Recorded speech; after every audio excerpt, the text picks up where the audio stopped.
Hindi lahat ng nakikita ng ating mga mata ay pawang katotohanan. Madalas, ang mga tao ay madaling mabulag ng mga bagay na kumikinang.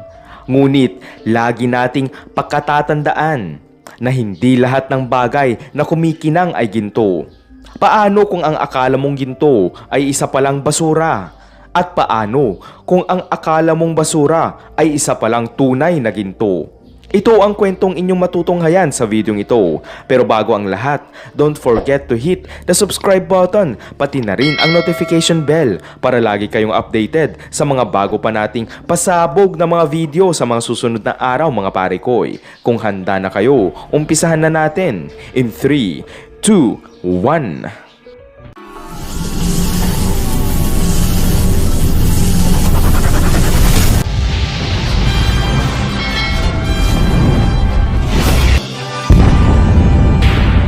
Kilalang top performer at talagang magaling sa kanyang larangan si Jessica.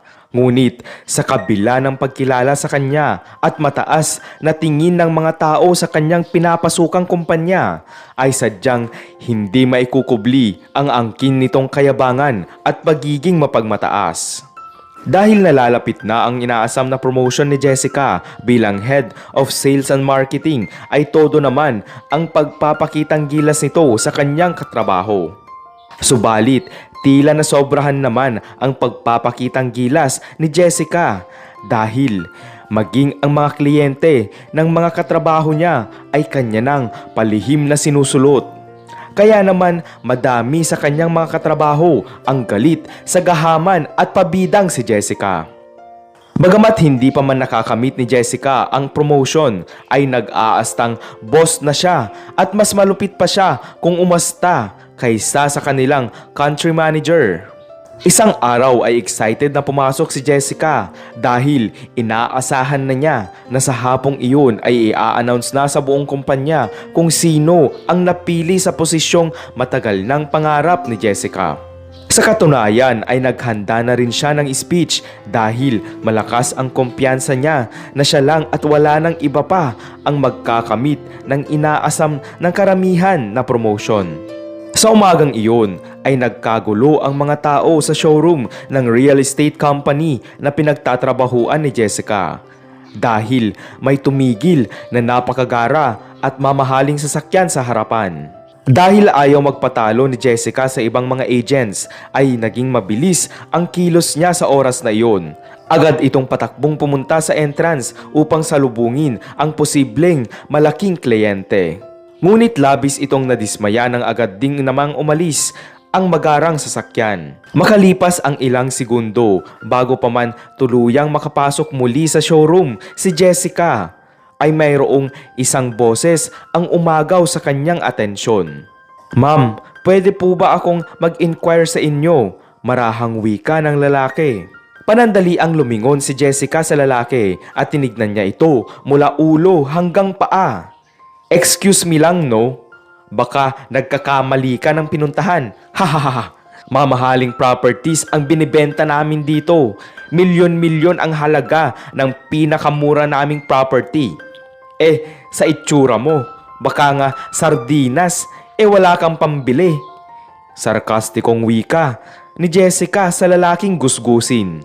Ang lalaking ininsulto ni Jessica ay nakatsinelas lamang ng luma at naka-shorts at puting t-shirt lamang ito na may mantsa pa ng kape na tila ito ay natapunan kani-kanina lamang dahil medyo basa pa ito. Bagamat napahiya at nanliit ang gusgusing lalaki sa mga katagang binitawan ni Jessica, ay huminga lamang ito ng malalim at dumiretso na lamang ito sa loob ng showroom. Napakunot ng noo si Jessica dahil sa inasal ng lalaki. At tila siya pa ngayon ang napahiya sa kanyang sarili. Kaya naman, dali-daling sinundan ni Jessica ang gusgusing lalaki sa loob. "Hoy, makapal din talaga ang mukha mo no? O baka naman ganun lang din talaga kaliit ang utak mo para intindihin yung mga sinabi ko?" Pasigaw na sambit ni Jessica. Nagtinginan ang lahat ng mga empleyado at mga customers sa showroom. At lahat sila ay nagulat sa ginagawang eksena ni Jessica doon. Mangiyak-ngiyak na sa labis na pagkapahiya at pangmamaliit na dinaranas ang kawawang lalaki. Kaya naman ito ay nagpasya na lamang na lisanin na ang lugar na iyon. Subalit, hindi nakayanan ng baguhang agent ang kanyang mga nasaksihan. Mabilis nitong hinabol ang napahiyang lalaki. "Sir, ako na po ang humihingi ng pasensya sa nangyari kanina. Huwag po kayong mag-alala, ako po ang bahala sa inyo," wika ng baguhang agent. Inakay pabalik sa showroom ng baguhang agent ang lalaki, na naging dahilan naman ng pagkakaroon ng liwanag sa mukha at matamis na mga ngiti mula sa mga labi nito. Matapos ang ilang minuto ay umalis na ang baguhang agent kasama ang gusgusing lalaki upang tignan ang napiling property nito. Sa mga nasaksihan ni Jessica ay halos humagalpak ito sa tawa. Hay nako, tignan nyo guys, ang baguhang agent na iyon ay magsasayang ng oras para sa isang taong alam naman niyang walang pag-asa sa buhay. Malakas at patawang wika ni Jessica. Kinahapunan ay bumalik na sa showroom ang baguhang agent na labis-labis ang sayang nadarama. Samantala, sa wakas ay dumating na ang oras na pinakahihintay ng lahat. Ia-announce na kung sino ang napili para sa promotion. Ngunit laking gulat ng lahat ang naging resulta nito. Ang na-promote bilang Head of Sales and Marketing ay walang iba kundi ang baguhang agent at hindi si Jessica o kahit na sino man. Nanlaki ang mga mata ng baguhang agent dahil hindi ito makapaniwala sa kanyang narinig. Habang sa kabilang banda naman, dahil sa labis na pagkadismaya, ay tumayo si Jessica. "This is so unfair. Paano nangyari na isang baguhang agent ang magiging head ng importanteng department sa kumpanya?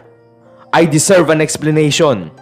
I am the perfect one for that position at hindi ang isang mahinang tao kagaya ng baguhang yan." Malakas na wika ni Jessica. Laking gulat ng lahat sa sagot ng isang disenteng lalaki na kakapasok lamang sa function hall. "Everyone, ang hinahanap ng kumpanya ko ay isang tunay na leader. Sa inasal at ginawa mo sa akin kanina, sa tingin mo ba ay ugali yun ng isang tunay na magaling na leader? Ang tunay na leader ay hindi tumitingin sa itsura ng tao upang ito ay kanyang bigyan ng respeto. With that said, itong taong sinasabi mong baguhang agent ay ang tanging nagpakita ng tunay na asal at ugali ng isang leader. At wala nang dapat pang questionin doon." Malakas na wika ng disenteng lalaki. Laking gulat ng lahat sa kanilang nasaksihan. Ang lalaking gusgusin pala na minaliit at ininsulto ni Jessica ay siya pala ang founder ng group of companies na kinabibilangan ng kumpanyang pinagtatrabahuan ni Jessica. Napaluha na lamang si Jessica sa kanyang mga narinig.